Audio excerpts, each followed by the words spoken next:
रूस की राजधानी मॉस्को के बाहरी इलाके में मौजूद एक कॉन्सर्ट हॉल में शुक्रवार रात गोलीबारी की घटना हुई। रूसी जांच समिति के मुताबिक हमले में 60 से ज्यादा लोगों की मौत हो गई है और 100 से ज्यादा लोग घायल हुए। मरने वालों में बच्चे भी शामिल हैं।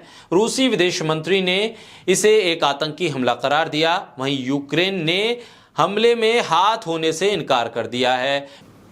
बीते 2 दशक में यह रूस पर हुआ सबसे बड़ा हमला है। रूसी अधिकारियों ने कहा है कि हमलावर कौन थे, कहां से आए थे, इसके बारे में अभी जांच की जा रही है और कुछ संकेत भी मिल रहे हैं। हालांकि हमलावर बचकर फरार हो गए। पुलिस अभी उनकी तलाश कर रही है। हमले की जिम्मेदारी चरमपंथी संगठन आईएस ने ली है, इस्लामिक स्टेट्स ने ली है। उसके एक धड़े ने इस हमले को कबूल किया है। आईएस का कहना है कि जिन बंदूकधारियों ने हमला किया था वो यहां से बचकर भाग चुके हैं। अमेरिका ने कहा कि इस्लामिक स्टेट के इस दावे पर भरोसा ना करने की कोई वजह नहीं है। मॉस्को में हुए आतंकी हमले पर रहस्य छाया हुआ है, जिसपे कम से कम 60 से ज्यादा लोगों की मौत हुई है।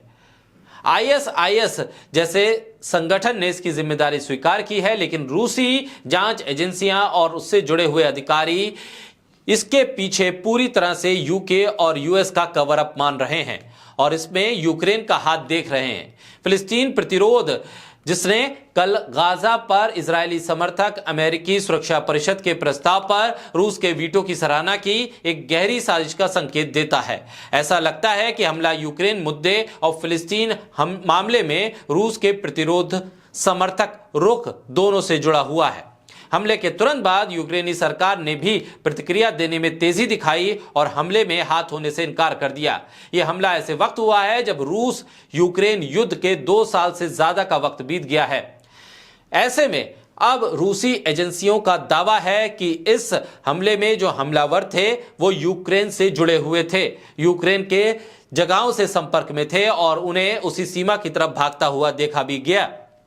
तमाम हथियार, पाबंदियां और प्रोपेगेंडा नाकाम रहे हैं तो उसके पीछे आतंक ही बचा है। मॉस्को में आतंकी हमले की जिम्मेदारी आईएस ने ली है, पर इसके पीछे कौन खड़ा है यह जांच से पता चलेगा। रूसी नेतृत्व ने कहा है कि आतंकियों और उनके हैंडलरों की भारी कीमत चुकानी पड़ेगी। रूस के भीतर कार्रवाई तो होगी ही, लगता है कि सीरिया और यूक्रेन में भी रूसी हमले होंगे।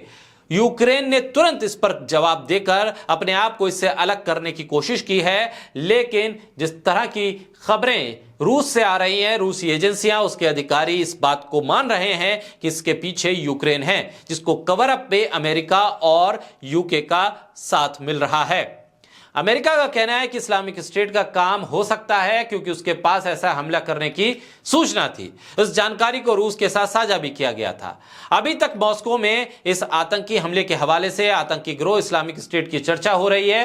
तो यह भी याद किया जाना चाहिए कि इस्लामिक स्टेट विस्फोटक बनाने में जिन चीजों का इस्तेमाल करता है वो किन देशों से, किन कंपनियों से आती हैं। इसमें 7 कंपनियां भारत की थी जो लेबनान और तुर्की माल भेजती थी और वो माल वहां के तक फीरियों को मिल जाता था। इसके बाद से कोई बारूदी चीज बिना लाइसेंस के भारत में निर्यात नहीं की जा सकती है और इसके लिए विशेष सरकारी अनुमति जरूरी है।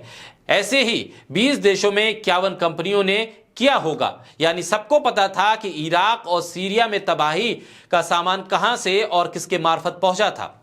रूस ने साफ कर दिया है कि यूक्रेन में चल रहा स्पेशल मिलिट्री ऑपरेशन अब युद्ध हो गया है क्योंकि पश्चिमी देशों ने के सैनिक लड़ाई में यूक्रेन के साथ आ गए हैं। इसका मतलब यह है कि लड़ाई जो पहले से एक लंबी लड़ाई थी वो व्यापक रूप में और बढ़ गई है। ऐसे में इसके दायरे में कई और लोग आएंगे और फिर नक्शा बदलता हुआ दिखेगा। फिलहाल अब मॉस्को पे हुए इस आतंकी हमले के तार यूक्रेन से जुड़ते हुए दिख रहे हैं, जिसका खामियाजा आने वाले वक्त में शायद अमेरिका और उसके समर्थक देशों को उठाना पड़े और यूक्रेन पर भी रूस के हमले तेज हो जाएं, क्योंकि रूस जिस मुस्तैदी के साथ गाजा के साथ खड़ा हुआ है वो अमेरिका को हजम हो नहीं रहा। साथ ही यूक्रेन पर रूस के दावे ने अमेरिका को पिछले 2 सालों में हिलाकर रख दिया है।